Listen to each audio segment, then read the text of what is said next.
esquema, né? Muito bem. Todo mundo vendo a tela? Perfeito. Ainda não. Sim. Sim, Ô, Lorde. tá tranquilo. Gente, se alguém já puder abrir pra gente, em Hebreus 6, 13 e 20, e aí a gente já inicia com esse pequeno devocional, bem rapidinho, antes da gente entrar no tema da aula. Eu posso ler.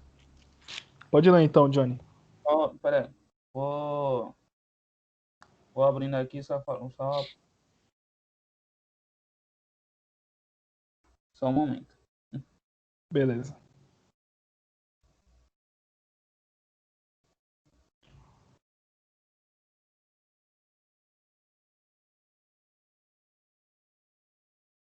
Hebreus 6:13, né? Até o 20. Até o 20. Ok. Porque quando Deus fez a promessa a Abraão, como não tinha outro maior por quem jurasse, jurou por si mesmo, dizendo: certamente abençoando te abençoarei, e multiplicando te multiplicarei. E assim, esperando com paciência, alcançou a promessa. Porque os homens certamente juraram por alguém superior a eles, e o juramento para a confirmação é, para eles, o fim de toda a contenda. Por isso, quando Deus mostra mais abundantemente a imutabilidade do seu conselho aos herdeiros da promessa, se interpôs com o seu juramento, para que por duas coisas imutáveis, nas quais é impossível que Deus minta, tenhamos a firme consolação nós, os que pomos o nosso refúgio em reter a esperança proposta, a qual temos como âncora da alma segura e firme, e que penetra até o interior do véu, onde Jesus, nosso precursor, entrou por nós, feito eternamente sumo sacerdote, segundo a ordem de Melquisedeque. Muito bem, é isso aí. Então, só lembrando como que a gente tem caminhado, na penúltima aula, a gente viu que o autor estava falando um pouco sobre essa questão de Jesus Cristo como nosso sumo sacerdote, e aí ele interpola um assunto falando sobre um crescimento espiritual. E aí, depois desse assunto, ele fala sobre as promessas de Deus, até na perícope, sabe, esses títulos que tem na Bíblia de vocês, isso daí se chama perícope. Na NVT tá, as promessas de Deus dão esperança. E é interessante que o autor ele fala sobre a promessa de Deus e deixa eu até avançar aqui. E aí a gente encontra alguns elementos nessa passagem, nesse trecho devocional, né? A gente vê a promessa de Deus, e quando Deus ele promete alguma coisa, é impossível que Deus ele minta. E é interessante que para Abraão, além da promessa que Deus fez a Abraão, Deus ele ainda fez um juramento em cima da sua promessa. Então, essa promessa é como se ela fosse duplamente desse uma dupla certeza de que Deus fosse realizar. Não que Deus precisasse fazer isso, mas quando ele faz isso, ele mostra o quão comprometido ele está com a promessa que ele dá para Abraão. Então a gente tem um juramento. A palavra de Deus ela é imutável. Não é impossível que Deus minta. Em relação a Abraão, além da promessa, Deus ele jurou por si mesmo. E essa promessa, seguindo de um juramento, implica em uma obrigação. Até muitas vezes a gente fala no nosso meio que jurar é pecado, porque a gente não pode garantir que a gente vai cumprir alguma coisa, né? E aí, muitas vezes a gente vê aí afora, juro por Deus, juro pelos meus pais, eu juro que isso daqui é verdade. E esse juramento, ele implica numa obrigação de que aquilo se cumpra, né? E Deus ele faz isso. Deus ele jura pelo seu próprio nome que ele cumpriria a promessa que ele faria a Abraão. E nós também somos herdeiros da promessa. A gente vê isso lá em Romanos 8:17. Deus ele promete coisas a Abraão, mas Deus ele também promete coisas a cada um de nós. Nós somos herdeiros dessa promessa. E através dessa promessa, através desse juramento que Deus fez, nós temos uma esperança. E o autor aqui, a carta aos Hebreus, ele fala que essa esperança ela é uma âncora firme e confiável para a nossa alma. E quando a gente pensa em âncora, a gente pensa numa segurança, né? É um barco que ele está muitas vezes no ambiente, no mar, ou alguma coisa assim do tipo, e as ondas vão mexendo no barco e o barco vai se movimentando. Mas quando ele tem uma âncora, ele consegue se manter firme no lugar onde ele quer ficar. E essa esperança é essa âncora para os nossos sentimentos, né? Se a gente pensar em Abraão, quanto tempo não demorou para Abraão conseguir a promessa dele de que ele teria um filho? Passaram-se longos anos, mas se a gente for olhar para a história de Abraão, ele também tinha uma esperança, né? E apesar dos anos, essa esperança é uma firme confiança que Deus ele ia realizar aquilo. Então, para Abraão, essa esperança é também como se fosse uma âncora, assim como as promessas que Deus tem para a gente também tem que ter essa esperança como uma âncora firme da nossa alma, né? Uma âncora dos nossos sentimentos. É uma segurança de que aquilo que Deus prometeu a nós se cumprirá porque Deus é fiel. E essa âncora, ela ancora os nossos sentimentos, né? A alma fala bastante sobre os nossos sentimentos, né? Às vezes quando Deus promete algo para nós, até individualmente ou de forma coletiva através da sua palavra, às vezes não vai se cumprir do dia para a noite. E aí a gente tem que ter essa esperança de que aquilo que Deus falou é algo verdadeiro e que vai se cumprir como uma âncora dos nossos sentimentos. Então, às vezes a gente vai passar por dúvidas, às vezes a gente vai passar por questionamentos, às vezes a nossa fé pode até fraquejar e a gente pode duvidar, mas a gente tem que continuar crendo como uma âncora para as nossas almas. E é interessante que o autor ele não fala que essa âncora ela está aqui nessa realidade terrena, mas é uma âncora que ela está do outro lado da cortina. Quando fala do outro lado da cortina, para o pessoal que estava lendo, para a cultura da época, já se submete uma relação de que é algo que está apontando para uma eternidade.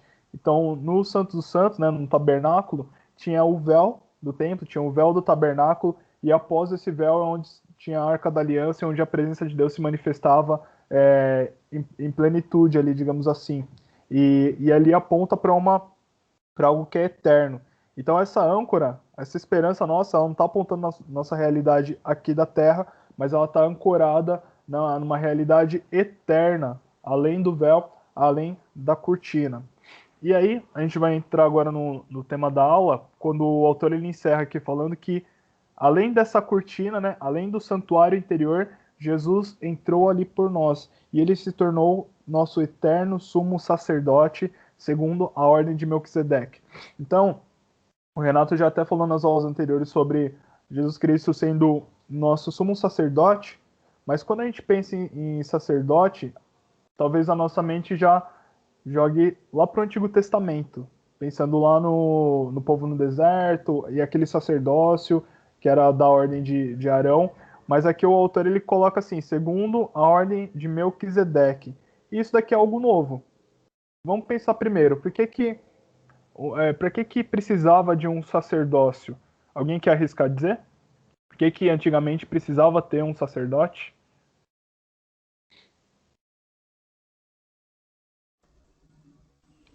Seria para poder fazer as obrigações ou algo do tipo que o rei não podia fazer? Não muito bem isso. Tem algo muito mais rico no ofício de sacerdote. Era um mediador, né? Tipo, um mediador entre Deus e o povo. Isso aí. O principal objetivo do sacerdote era mediar o povo e Deus. Então, o capítulo 6 ele terminou com uma afirmação de que Jesus foi constituído sumo sacerdote para sempre, segundo a ordem de Melquisedeque. O ponto de partida é a ideia da religião, né, do judaísmo como acesso a Deus. E esse acesso ele constituía de dois elementos. Como que fazia para ter esse acesso a Deus? O primeiro ponto é a lei. Então, pense, enquanto Deus deu a sua lei para o povo, enquanto o povo obedecesse à lei do Senhor, obedecesse os mandamentos do Senhor, ele se mantinha numa posição de amizade com Deus. E aí, tecnicamente, as portas da presença de Deus ficavam abertas. Então, enquanto o povo olhasse para a lei do Senhor, meditasse, obedecesse, ali haveria bênção. Mas a partir do momento que o homem ele transgredisse algum ponto da lei, entraria em segundo ponto o sistema sacerdotal ou um sistema sacrificial. E como que funcionava? Então, o sacerdote, ele era esse homem que ele consistia em estender uma ponte entre o homem e Deus, através de um sistema de sacrifícios. Como que funcionava esse sistema de sacrifício? A gente vai falar sobre um elemento ascendente. Então, são séries de separações de rituais que o ponto culminante é a oferenda ou oferta a Deus por um animal, de um animal sacrificado pelo sacerdote. Então, o judeu lá, o hebreu, ele errava na lei, ele pecava na lei, e aí entrava o sacerdote que ele fazia o quê? Ele fazia uma oferta a Deus para que Deus pudesse perdoar o pecado daquela pessoa. E aí a gente vai para um elemento central, que é quando o sacerdote ele é admitido na morada de Deus. Então o sacerdote ele entra na presença de Deus através daquele sacrifício que ele oferece a Deus, e os pecados eles são perdoados. E aí tem uma resposta de Deus para aquela pessoa. Pode ser uma bênção, pode ser um perdão, ou pode ser instrução. Então o sacerdote, é isso que o Renato falou, é um mediador, é essa ponte entre o homem e Deus. E muitas vezes essa ponte ela era estabelecida através de um sacrifício de um animal imolado. Era um sistema funcional? E aí a gente tem algum problema. O problema consistia que nem todos os esforços do sacerdócio e todos os sacrifícios possíveis que ele fizesse podiam fazer com que o pecador recuperasse sua familiaridade com Deus. Então é um sistema que o cara pecava, oferecia sacrifício, o pecado era encoberto. Depois a pessoa ia pecar de novo.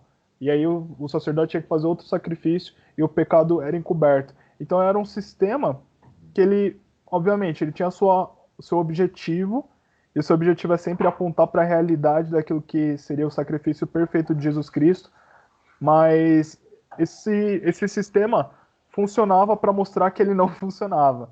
Então ele existia para mostrar que ele não era perfeito. E a solução para isso requeria um novo modelo de sacerdócio, diferente, novo e eficaz. E como que o autor ele elabora esse pensamento inspirado pelo Espírito Santo?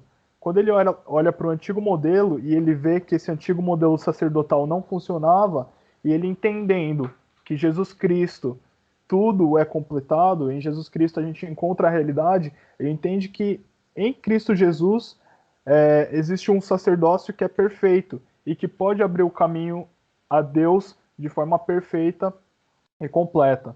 Então, porém, se a ordem sacerdotal antiga, a gente pode falar tanto araônico ou levítico, não resolvia os problemas, de pecado e o problema enfim, que o povo estava afastado de Deus. Como então Jesus Cristo ser um sacerdote, desculpa, gente, como poderia Jesus Cristo ser um sacerdote segundo esta ordem? Então, a realidade é que Jesus Cristo ele não veio ser um sacerdote segundo a ordem de Arão, mas Jesus ele vem ser um sacerdote segundo a ordem de Melquisedeque. E aí que está o ponto, porque isso daí é extremamente revolucionário. A gente vai ver daqui a pouco, mas o sacerdócio, segundo a ordem de Arão, vinha de qual tribo de Israel? Vocês sabem?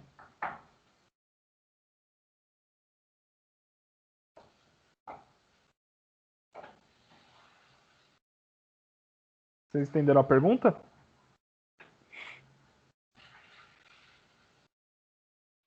Pode repetir, Rodrigo? Vamos lá. O sacerdócio de Arão, ele vinha de qual tribo de Israel? Então Israel tinha 12 tribos. De qual Judá, tribo não é? vinha? Não, o sacerdócio de Arão.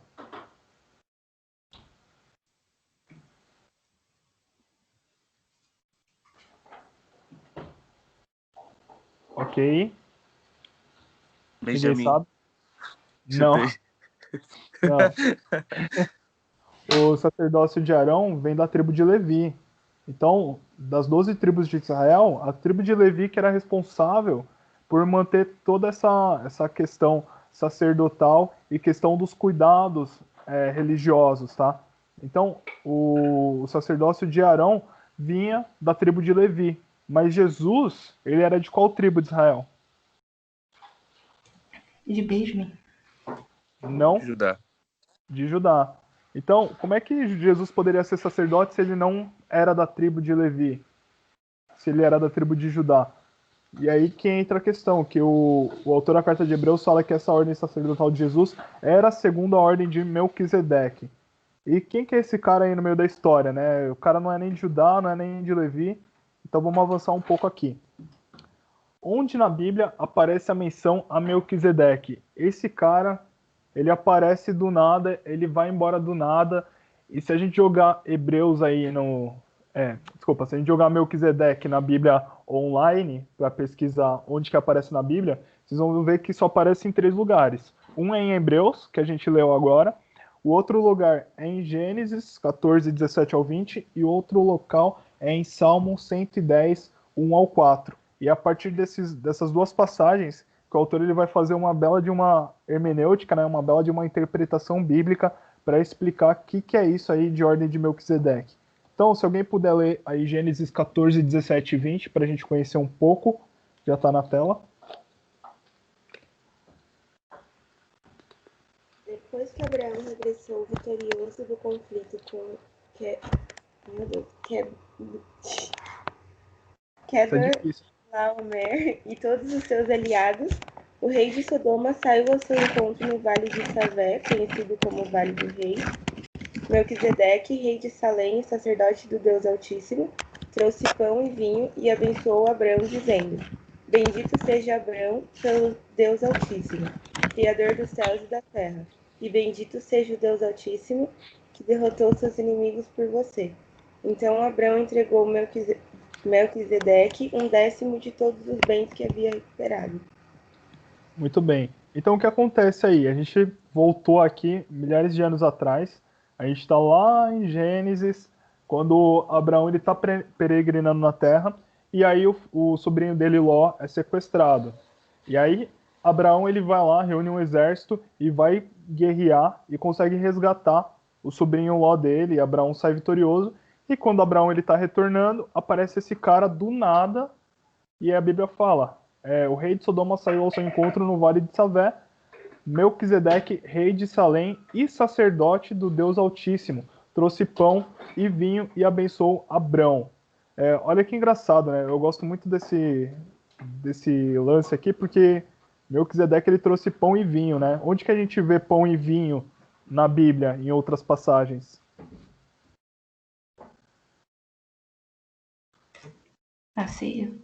Na ceia. Parece que tem alguma coisa aí, certo? Vamos continuar. E o que aconteceu? Abraão, ele entregou a Melquisedeque, que era um estrangeiro, 1/10 de todos os bens que havia recuperado. Então Abraão, ele não deu a Melquisedeque o que ele tinha conquistado. Deu aquilo que já era dele. Pegou os 10%, pegou o dízimo dos seus bens e entregou a Melquisedeque. E é bem curioso e daqui a pouco a gente já vai ver sobre isso. Mas depois a gente vê Davi escrevendo uma bela de uma canção falando sobre isso. Alguém pode ler na tela, por favor? Salmo 110, né, Rodrigo? Isso. Eu vou ler. Disse o Senhor ao meu Senhor: assenta-te à minha mão direita, até que ponha os teus inimigos por escabelo dos teus pés. O Senhor enviará o cetro da tua fortaleza desde Sião, dizendo: domina no meio dos teus inimigos. O teu povo será muito voluntário no dia do teu poder. Nos ornamentos de santidade, desde a madre da alva, tu tens o orvalho da tua mocidade. Jurou o Senhor, e não se arrependerá. Tu és um sacerdote eterno, segundo a ordem de Melquisedeque. É isso aí. Olha que engraçado. O Senhor disse ao meu Senhor. Então, Davi tem 2 senhores, é isso?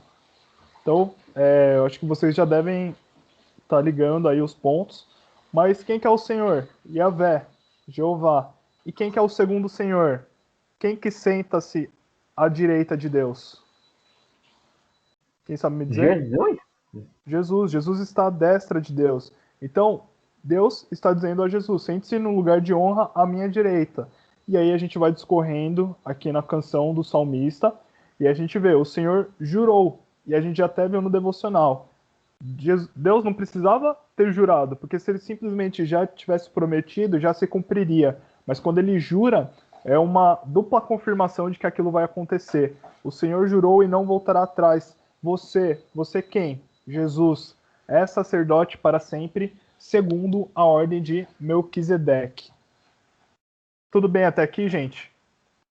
A gente já está vendo aqui onde que aparece Melquisedeque, mas a gente ainda não entendeu que ordem é essa, porque a gente só vê que Melquisedeque era um sacerdote do Deus Altíssimo e só. E não fala mais nada de Melquisedeque. Mas aí a gente tem que agora fazer aquilo que a gente faz em todas as aulas, ir pegando toda a passagem e dissecando ela para a gente poder entender alguns pontos importantes. Então, Hebreus, agora a gente está voltando lá para Hebreus 7, 1 ao 3, vai falar um pouquinho sobre isso. Quem puder ler na tela. Esse Melquisedeque era rei de Salém e também sacerdote do Deus Altíssimo. Quando Abraão regressava para casa, depois de derrotar os reis, Melquisedeque foi ao seu encontro e o abençoou. Então Abraão separou a 10ª parte de tudo e a entregou a Melquisedeque, cujo nome significa Rei da Justiça, enquanto o rei de Salém quer dizer Rei da Paz. Não há registro de seu pai nem de sua mãe, nem de nenhum de seus antepassados, nem do começo nem do fim da sua vida. Semelhantemente ao Filho de Deus, ele permanece sacerdote para sempre. Muito bem. O próprio autor aos Hebreus já vai explicar para a gente o que é essa ordem de Melquisedeque. Ele começa, e a gente percebe aí, que Melquisedeque ele não tem genealogia.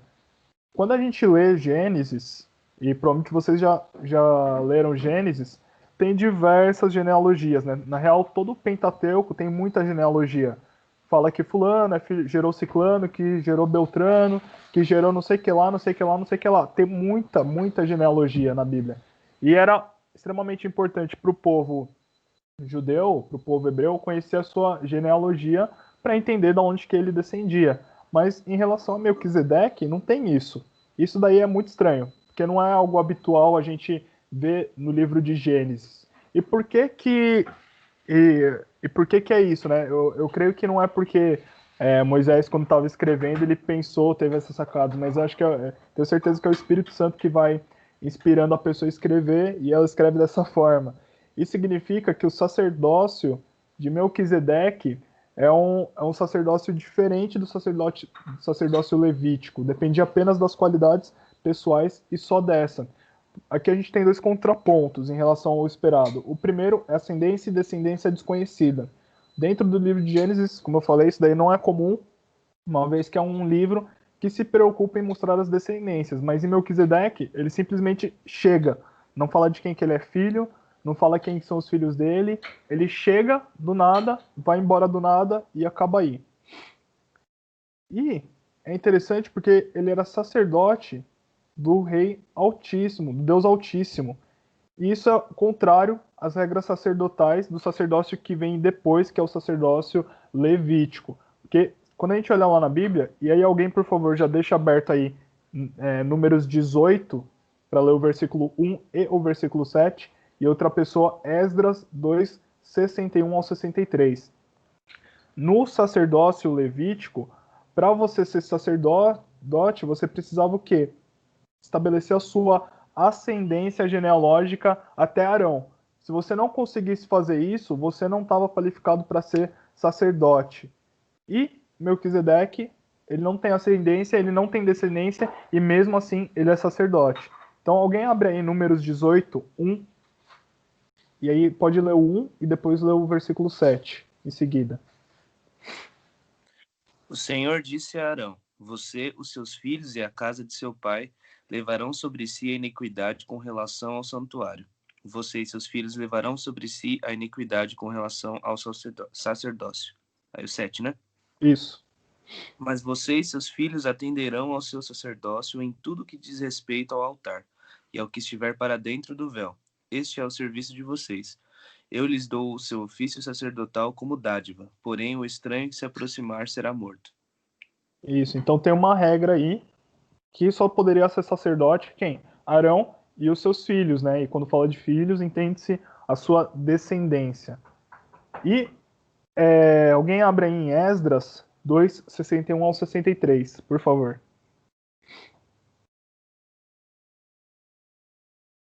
E dos filhos dos sacerdotes, os filhos de Abaías, os filhos de Cós, os filhos de Barzilai, que tomou mulher das filhas de Barzilai, o Gileadita, e que foi chamado do seu nome. Estes buscaram seu registro entre os que estavam registrados nas genealogias, mas não se acharam nelas, pelo que por imundos foram rejeitados do sacerdócio.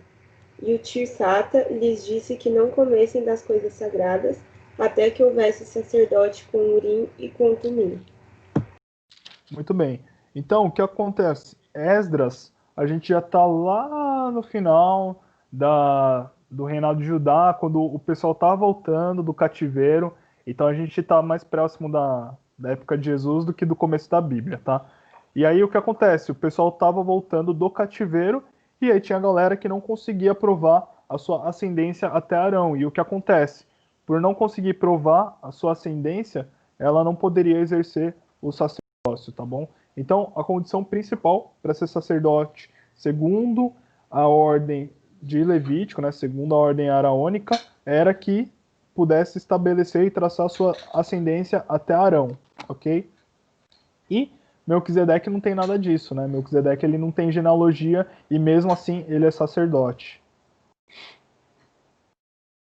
E aí é engraçado, porque Melquisedeque ele não se encaixa nesse modelo sacerdotal de Levítico, mas as suas qualidades são muito superiores. Por quê? Fala que ele é, a gente vê aí, né, sacerdócio de justiça, né? Vem do nome dele, né? Melquisedeque deriva desse nome. E o lugar da onde ele veio, né? Significa, até o Renato falou na aula dele, mas significa paz, né? Vem Shalom, paz. E aí fala que ele representa um sacerdócio de justiça, um sacerdócio de paz e um sacerdócio real. E olha que curioso, alguém abre para mim em Isaías 9, versículos 6 ao 7.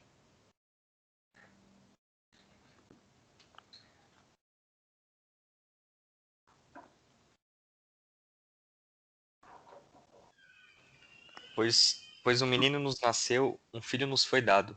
O governo estará sobre seus ombros, ele será chamado Maravilhoso Conselheiro, Deus Poderoso, Pai Eterno e Príncipe da Paz.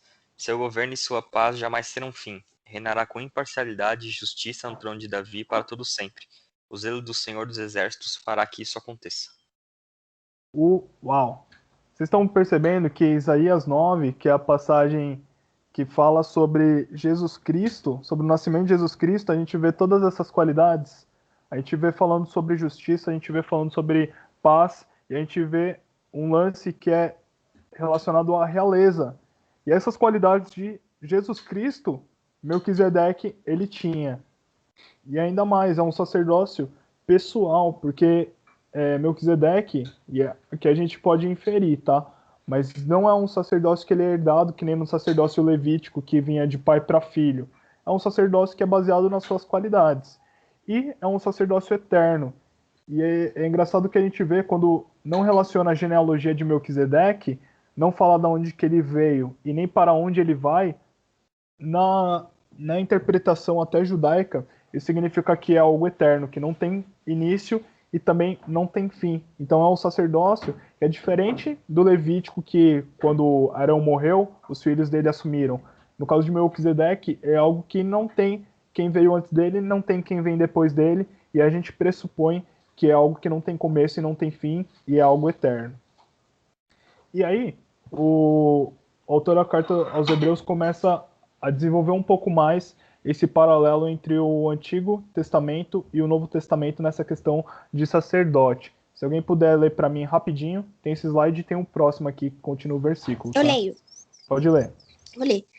Considerem, portanto, a importância de Melquisedeque. Até mesmo Abraão, o patriarca, o reconheceu ao entregar a ele 1/10 do que havia conquistado na batalha. A lei de Moisés exigia que os sacerdotes, os descendentes de Levi, recebessem o dízimo de seus irmãos israelitas, que também são descendentes de Abraão. Melquisedeque, porém, que não era descendente de Levi, recebeu o dízimo e em seguida abençoou Abraão, que já havia recebido as promessas. Pode continuar, Aline. Tô indo. Sem dúvida, quem tem poder para abençoar é superior a quem é abençoado. Os sacerdotes que recebem os dízimos são homens mortais.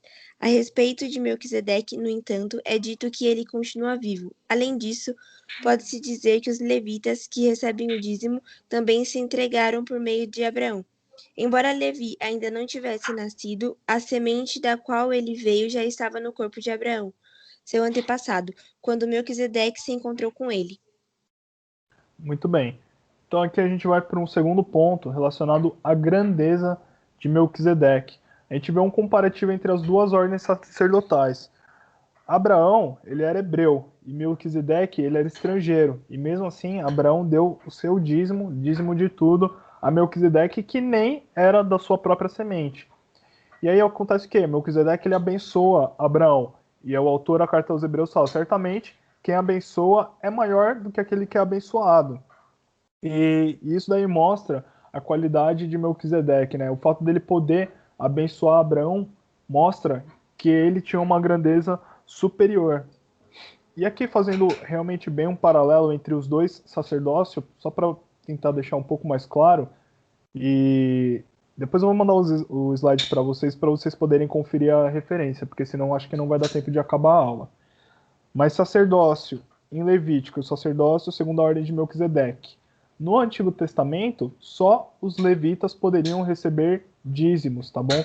Então, todas as outras tribos tinham que entregar esses dízimos aos levitas. Então, só podia receber dos seus próprios irmãos. Mas Melquisedeque, ele recebeu o dízimo de Abraão, não sendo membro da tribo de Levi, até porque a tribo de Levi também nem existia. Mas ele já antecipa aquilo que iria acontecer um pouco depois, né? Já tem uma base do que aquilo que Deus ia estabelecer para a tribo de Levi estaria pautado. No Antigo Testamento, o povo, os levitas, os sacerdócios levíticos recebiam dízimo dos seus irmãos. E Melquisedeque era estrangeiro e mesmo assim recebeu o dízimo. Os levitas, eles tinham esse direito de exigir o dízimo. Então, se as outras dessem dízimo para os levitas, eles poderiam, por lei, eles eram obrigados a receber esse dízimo. Mas Melquisedeque, ele não recebeu esse dízimo por determinação de lei. Ele recebeu o que Abraão deu para ele, quis dar para ele os 10%, e ele recebeu de bom grado. Ele não tinha obrigação nenhuma de exigir, mas ele recebeu através de Abraão. E como a gente já até falou, o sacerdócio no Antigo Testamento era um sacerdócio de homens mortais. Já segundo a ordem de Melquisedeque, é algo eterno. E aí, para fechar a grandeza de Melquisedeque, Levi pagou dízimo a Melquisedeque estando no corpo de Abraão. Isso aí é um pouco mais difícil de explicar, mas não sei se vocês pegaram essa ideia do autor. O que ele está querendo dizer? Abraão, ou melhor, Levi era filho de Jacó, que era filho de Isaac, que era filho de Abraão. Quando Abraão ele paga o dízimo a Melquisedeque, o autor está pressupondo que toda a descendência de Abraão tecnicamente pagou os 10% para Melquisedeque, mesmo não estando vivos. Mas por quê? Porque tinha uma promessa em Abraão que iria repercutir na sua descendência. E por consequência, quando Melquisedeque ele abençoa Abraão, ele não abençoa simplesmente a vida de Abraão, mas abençoa também a sua descendência. Então, Isaac, Jacó e as 12 tribos de Israel. Beleza? Deu para pescar essa ideia? Deu sim. Beleza. Por isso que eu falei para vocês lerem. Por isso que eu falei para vocês lerem o capítulo 7, tá bom? A gente vai continuar aqui. Se alguém puder ler, eu acho que tem continuação. Portanto, se o sacerdócio de Levi, sobre o qual o povo recebeu a lei, pudesse ter alcançado a perfeição, porque seria necessário estabelecer outro sacerdócio, com o sacerdócio segundo a ordem de Melquisedeque, em vez da ordem de Arão. E se o sacerdócio muda, também é preciso que a lei mude, pois o sacerdote ao qual estamos nos referindo pertence a outra tribo, cujos membros nunca serviram no altar como sacerdotes. De fato, como todos sabem, nosso Senhor veio da tribo de Judá, e Moisés nunca mencionou que dessa tribo viriam sacerdotes. Essa mudança se torna ainda mais clara com o surgimento de outro sacerdote semelhante a Melquisedeque, ao qual se tornou sacerdote não por cumprir a lei e exigências humanas, mas pelo poder de uma vida indestrutível. Pois a respeito dele foi dito: você é sacerdote para sempre, segundo a ordem de Melquisedeque. Amém. Tem mais um pouquinho aqui. Desse modo, o antigo requisito, por ser fraco e inútil, foi cancelado. Eita, pesado. Pois a lei nunca tornou perfeita coisa alguma. Agora, porém, temos certeza de uma esperança superior, pela qual nos aproximamos de Deus. Esse novo sistema foi instituído com o juramento solene. Os outros se tornaram sacerdotes sem esse juramento. Muito bem. Então, um novo sacerdote e um novo caminho. Como a gente já viu, o antigo sistema sacerdotal tinha o objetivo de fazer essa ponte entre os homens e Deus.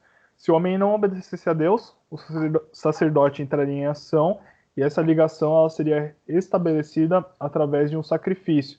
Então a gente tinha lei, o sacerdote e aí o sacrifício ou a vítima, como eu gosto de colocar.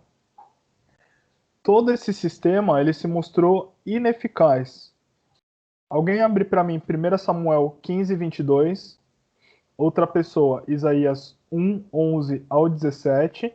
E outra pessoa, Malaquias 1, 8 ao 10.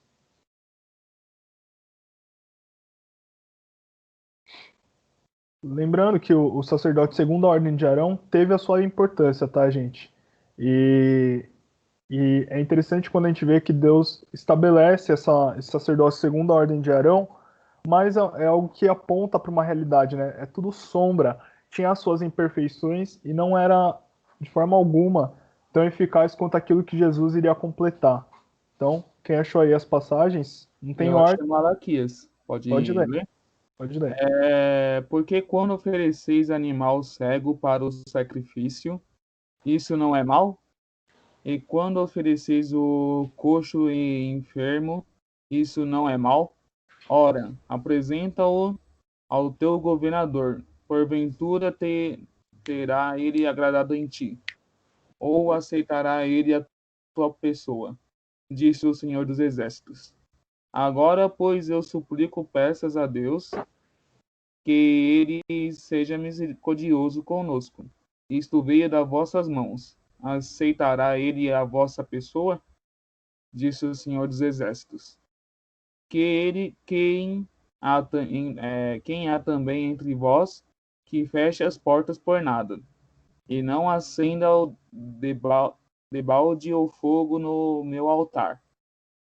Eu não tenho prazer em vós, diz o Senhor dos Exércitos, nem aceitarei a oferta das vossas mãos. Isso aí. Malaquias é um dos profetas, um dos últimos profetas, se eu não me engano. E aí a gente vê o estado que estava esse sistema sacerdotal. A galera não estava simplesmente pensando, tipo assim, poxa, eu transgredi a lei e agora eu vou ter que fazer todo esse esforço para sacrificar um animal para perdoar os meus pecados.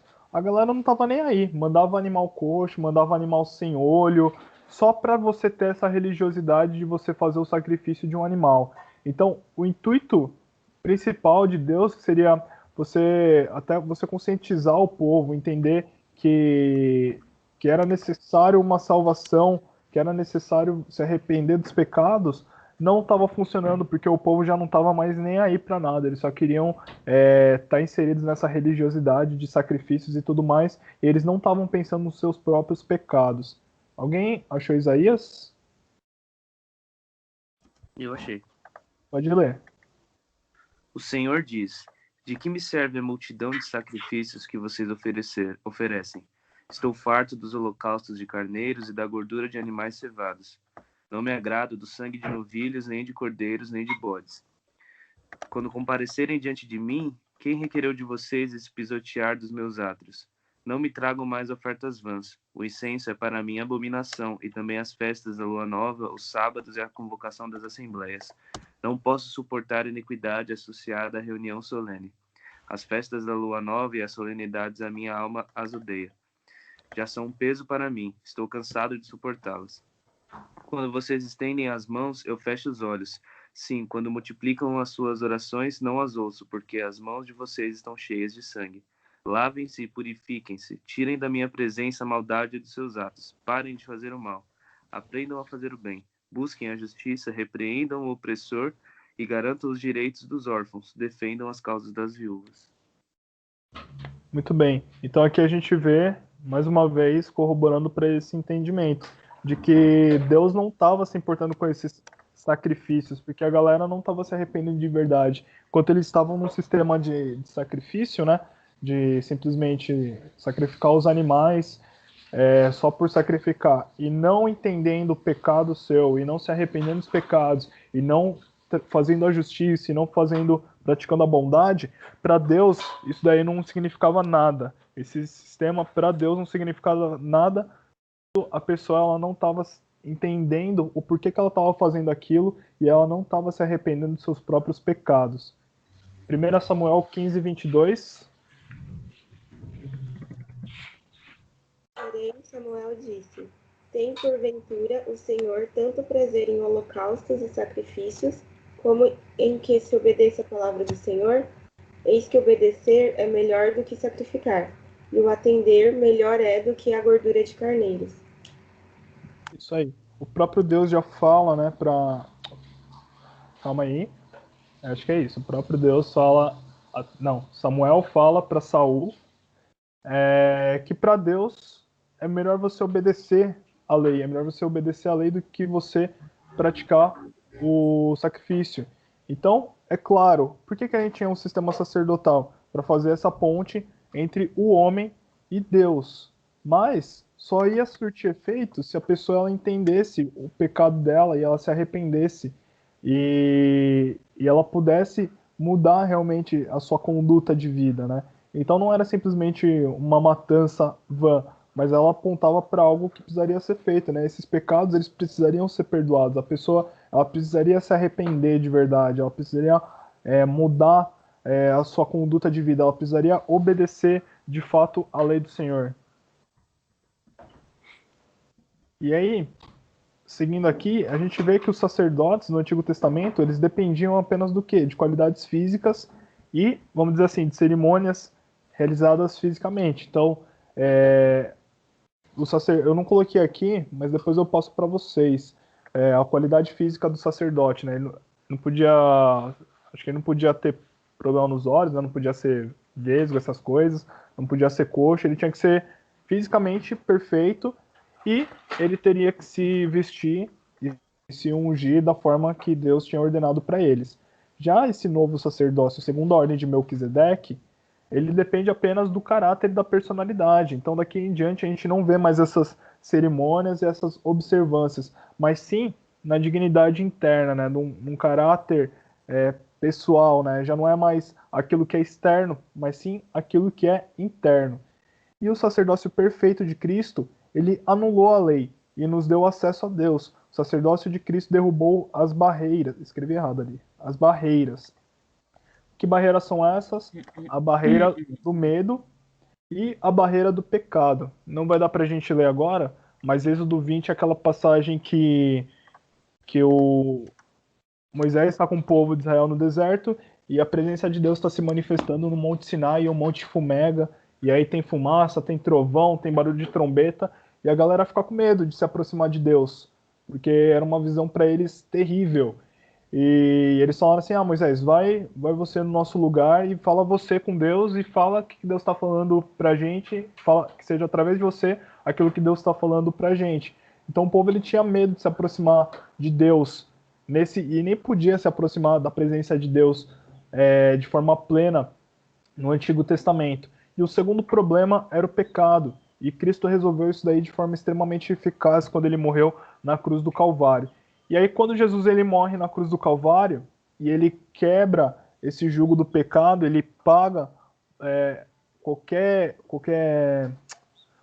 dívida que a gente tem diante de Deus, consequentemente o véu do templo ele se rasga e aí a gente pode ter acesso até a gente falou no trono da graça, a gente tem acesso à presença de Deus. E aí a gente não precisa mais ter medo, a gente não precisa mais ter medo de se aproximar de Deus, porque agora a gente tem esse acesso pleno à presença de Deus e a gente tem os nossos pecados perdoados, os pecados que a gente cometeu, os pecados que a gente vai cometer hoje, os pecados que a gente vai cometer futuramente. Deus, ele pagou todas as coisas para que a gente possa andar na presença dele, que a gente possa buscá-lo sem medo e sem receio de qualquer coisa. E o mais interessante, em relação à lei, essa lei, depois a gente vai ver nos próximos capítulos, ela já não é uma lei que ela é gravada em pedras, mas é uma lei gravada nos nossos corações. Então agora a gente não precisa se preocupar em obedecer a lei que está lá no Antigo Testamento, porque nos nossos corações Deus já cravou essa lei. Nos nossos corações a gente já pode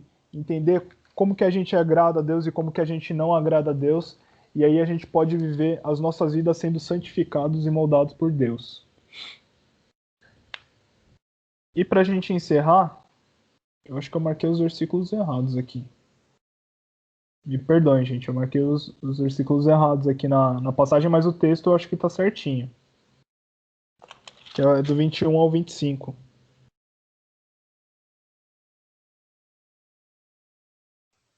Não, é do 18...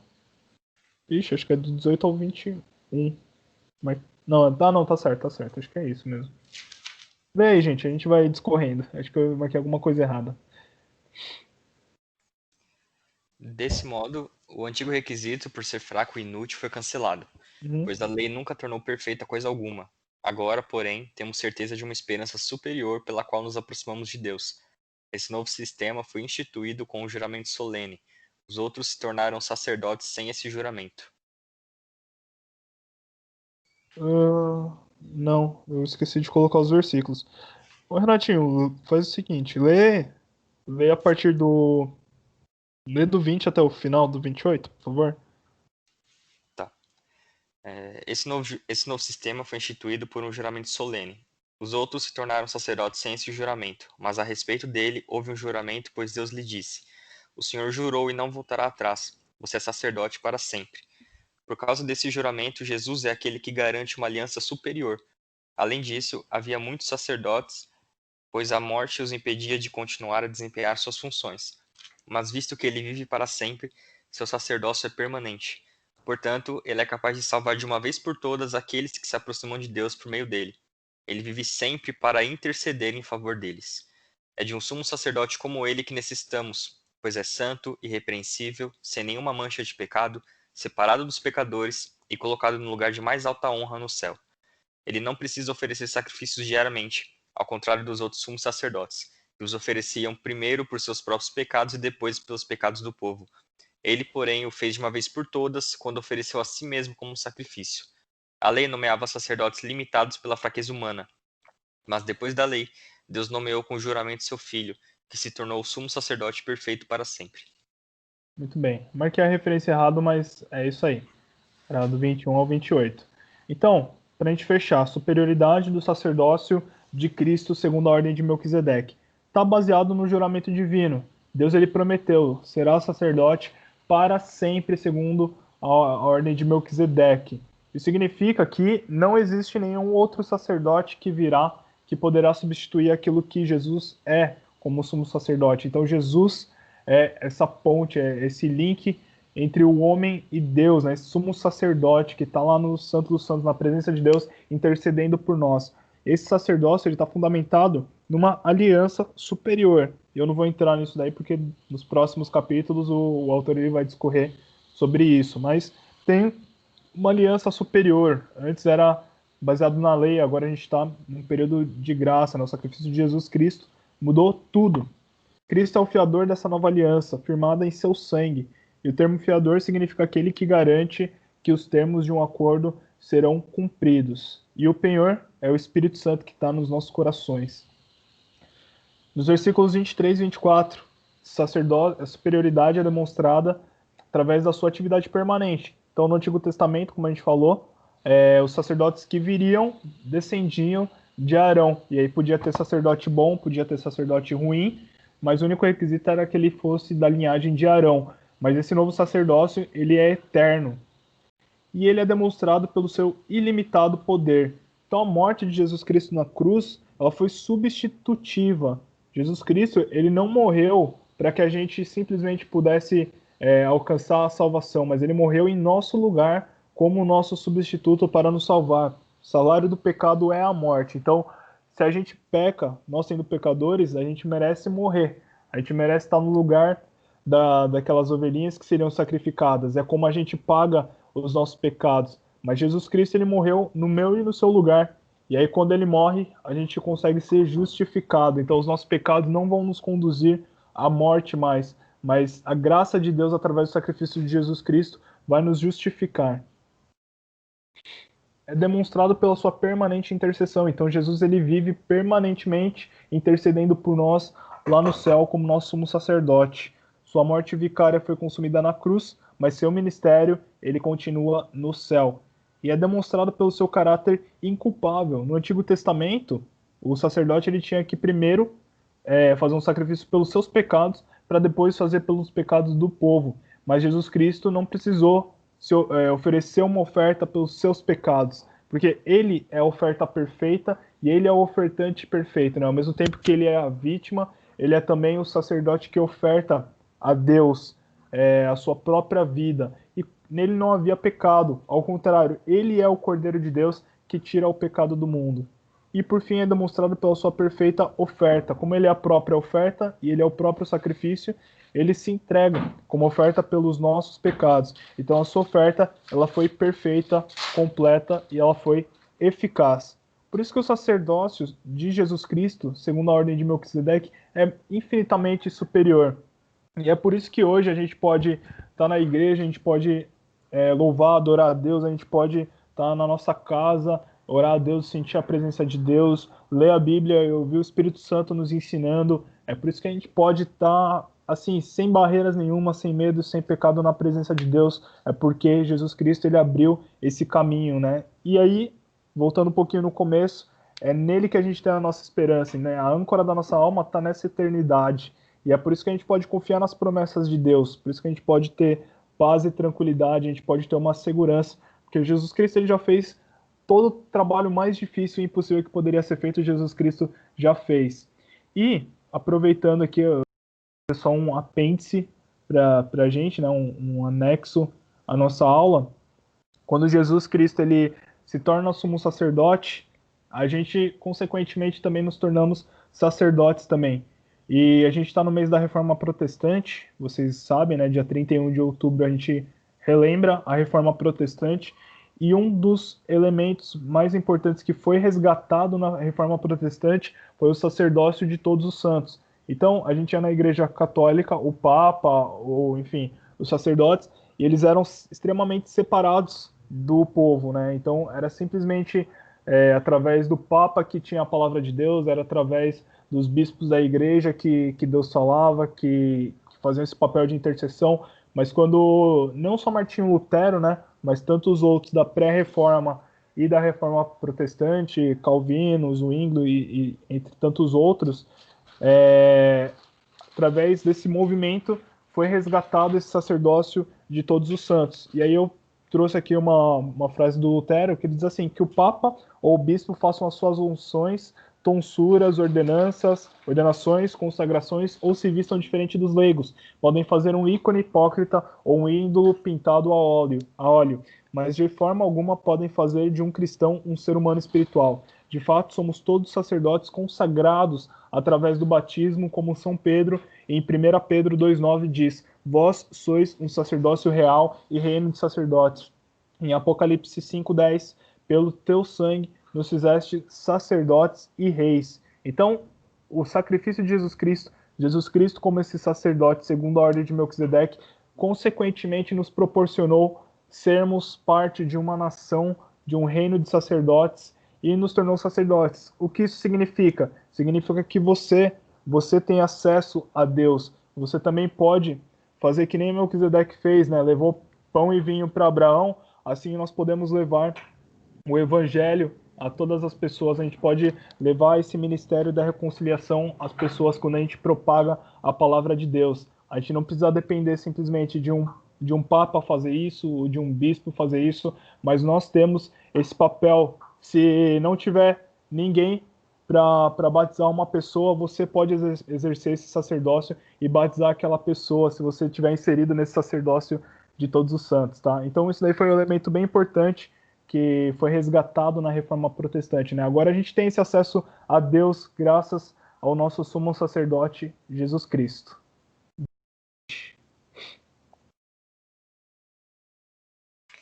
Beleza.